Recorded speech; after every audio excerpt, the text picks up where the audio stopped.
আমরা শুনছি sir Edgar এলান পোর রহস্য গল্প দ্য গোল্ড বাগ। আগের পর্বে আমরা শুনেছিলাম লেখকের বন্ধু স্যার উইলিয়াম লেগ্র্যান্ড একটি নতুন ঝিঝি পোকার সন্ধান পেয়েছেন। সেই পোকাটির সম্পর্কে লেখককে তিনি ধারণা দিতে গিয়ে একটি ঝিঝি পোকার ছবি এঁকেছিলেন, কিন্তু লেখকের হাতে যেটি এসে পৌঁছয় সেটি ছিল একটি মৃতের মাথার খুলির ছবি। সেখান থেকেই শুরু হয় গোলমাল। এরপর মাসখানেক পর হঠাৎ তাহার সঙ্গী জুপিটার চার্লস্টনে এসে আমার দরজায় কড়া নাড়ল। এর মাঝখানে আমাদের মধ্যে আর দেখা সাক্ষাৎ হয়নি। জুপিটারকে বেশ বিষণ্ণ দেখাচ্ছিল। আমি তার মুখ দেখে শঙ্কিত হলাম, বন্ধুর কোনো বিপদ হয়নি তো? বললাম, কি হে জুপিটার, কি খবর? তোমার মালিক কেমন আছেন? সত্যি বলতে তিনি খুব একটা ভালো নেই, বলল জুপিটার। ভালো নেই? কেন? তার কি হয়েছে? কি যে হয়েছে কে জানে। তিনি মুখে কোনো দিনই তেমন কিছু প্রকাশ করেন না, তবে আসলে তিনি বেশ অসুস্থ। তাই নাকি? কই, সে কথা এতক্ষণ বলনি তো। উনি কি বিছানায় শুয়ে আছেন? না না, তা ঠিক নয়, বলল জুপিটার। তাকে দেখে কিছুই বোঝা যায় না। আর সেটাই হয়েছে ঝামেলা। প্রভুর কথা ভেবে আমার খুব কষ্ট হয়। জুপিটার, তুমি যা বলতে চাইছো তা কি পরিষ্কার করে বলবে? একবার বলছো অসুস্থ, আবার বলছো তাকে দেখে তা মনে হয় না। তার কি অসুখ সে কথা তোমাকে বলেছেন কি? আপনি ঠিক ধরেছেন মাসা, এজন্যই আমার মাথা খারাপ হতে বসেছে। তার যে কি হয়েছে সে ব্যাপারে তো কিছুই বলেনি না, খালি সারাক্ষণ যেন কি খুঁজে বেড়াচ্ছেন।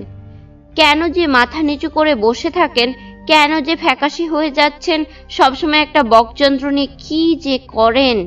কি যন্ত্র নিয়ে বললে? আমি জিজ্ঞেস করলাম। একটা বকযন্ত্র। একটা বকযন্ত্র স্লেটের মূর্তির ওপরে ধরেন। অদ্ভুত সব মূর্তি। অমন মূর্তি আমি কখনো দেখিনি। মনে হচ্ছে উনি পাগল হয়ে যাবেন। সারাক্ষণ তাকে নজরে রাখতে হয়। আমার চোখ ফাঁকি দিয়ে গোটা দিনটা কোথা থেকে যেন ঘুরে এলেন। ফিরে আসলে একটা লাঠি নিয়ে মারতে গেছিলাম তেড়ে, পারলাম না মারতে। আমার দিকে এমন শিশুর মতো চাইলেন। সর্বনাশ, বলো কি? আমি বললাম, মোটেও এসব করতে যেও না, কখনো অত কঠোর হয়েও না ওনার ওপর, উনি সহ্য করতে পারবেন না। কিন্তু জুপিটার, ওর এই অসুস্থতার কারণ কি বলতে পারো? গত 1 মাসে কোনো খারাপ ঘটনা ঘটেছিল? না মাসা, তেমন কোনো ঘটনা ঘটেনি। যা ঘটেছিল আপনি যেদিন আমাদের বাড়ি গেছিলেন সেই দিনই ঘটেছিল। সে আবার কি? কি যাতা বলছো তুমি?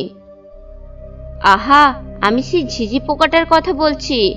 ওটা তো এখনো এখানেই আছে। কি পোকা? কেন ঝিঝি পোকা? ওই সোনালী পোকাটাই আমার প্রভুর মাথায় কোথাও নিশ্চয়ই কামড়ে দিয়েছে, এ ব্যাপারে আমি নিশ্চিত। উনি পোকাটা প্রথমে ধরেছিলেন আর প্রায় সঙ্গে সঙ্গেই ছেড়ে দিতে বাধ্য হয়েছিলেন। পোকাটা প্রভুকে কামড়ে দিয়েছিল। তাহলে তুমি বলতে চাইছো ওই ঝিঝি পোকাটা তোমার প্রভুকে কামড়ে দিয়েছে বলেই তিনি এমন অসুস্থ হয়ে পড়েছেন? সেটা নাও হতে পারে, তবে আমার যেন কেমন এরকমই সন্দেহ হচ্ছে। যদি ওই পোকাটার কামড়ে তিনি অসুস্থ না হয়ে থাকেন, তাহলে দিবারাত্রি সোনার স্বপ্ন কেন দেখছেন? উনি যে সোনার স্বপ্ন দেখেন তা তুমি জানলে কি করে? তা না হলে কেউ ঘুমের মধ্যে সোনার কথা বলে? হয়তো তুমি ঠিকই বলছো, কিন্তু আজ হঠাৎ এমন কি ঘটলো যে তুমি আমার কাছে এলে? তুমি কি আমার বন্ধুর কাছ থেকে বিশেষ কোনো খবর নিয়ে আসছো? না মাসা, তা ঠিক নয়, বলল জুপিটার। তিনি আপনাকে এই চিঠিটা পাঠালেন। সে আমার হাতে চিঠিটা দিল। চিঠিতে লেখা, প্রিয় বন্ধু, বহুদিন হলো আপনার দেখা নেই।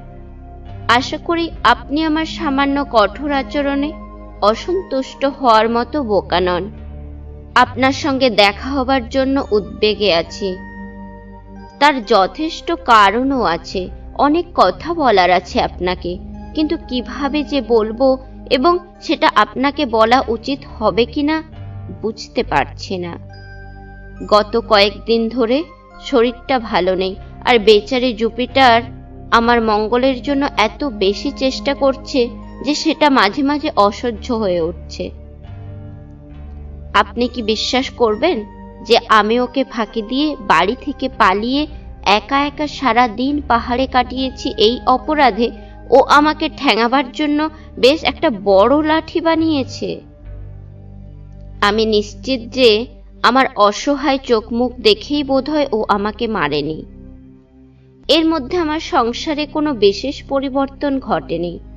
যেভাবেই হোক জুপিটারের সঙ্গে চলে আসুন অতি অবশ্যই। আজ রাতেই আপনাকে এখানে দেখতে চাই, গুরুত্বপূর্ণ কাজ আছে। আপনাকে আবারও বলছি, কাজটা অত্যন্ত গুরুত্বপূর্ণ। আপনার একান্ত উইলিয়াম লিগ্র্যান্ড। চিঠিখানির মধ্যে এমন কিছু ছিল যা আমার হৃদয়ে অস্বস্তির সৃষ্টি করল। লেখাটা যেন আমার বন্ধুর লেখা স্টাইলের সঙ্গে মোটেই মিলছে না। তিনি কিসের স্বপ্ন দেখছেন? তিনি কি কোনো নতুন ভাবনা ভাবছেন? কোন গুরুত্বপূর্ণ কাজ করতে চাইছেন তিনি? জুপিটারের কথাবার্তাও ভালো ঠেকছে না। দুর্ভাবনা হচ্ছে, হয়তো দুর্ভাগ্যের জন্যেই লিগ্র্যান্ডের মাথাটা খারাপ হয়ে গেছে। অতএব আর দেরি না করে নিগ্রো জুপিটারের সঙ্গে যাবার প্রস্তুতি নিলাম। জাহাজ ঘাটিতে পৌঁছে গিয়ে দেখি একটা নতুন কাস্তে আর 3টে কোদাল আমাদের নৌকোর ভেতরে রাখা। অবাক হয়ে জিজ্ঞাসা করলাম, এসবের মানে কি জুপিটার? প্রভুর জন্যই এ কাস্তে ও কোদাল। আহা, তা না হয় বোঝা গেল, কিন্তু ওগুলো এখানে কেন? মাসা উইলি বলেছেন এগুলো শহর থেকে কিনে নিয়ে যেতে, আর সেজন্য বেশ কিছু টাকা গচ্ছা গেল আমার। কিন্তু তোমার প্রভু এসব নিয়ে করবেনটা কি?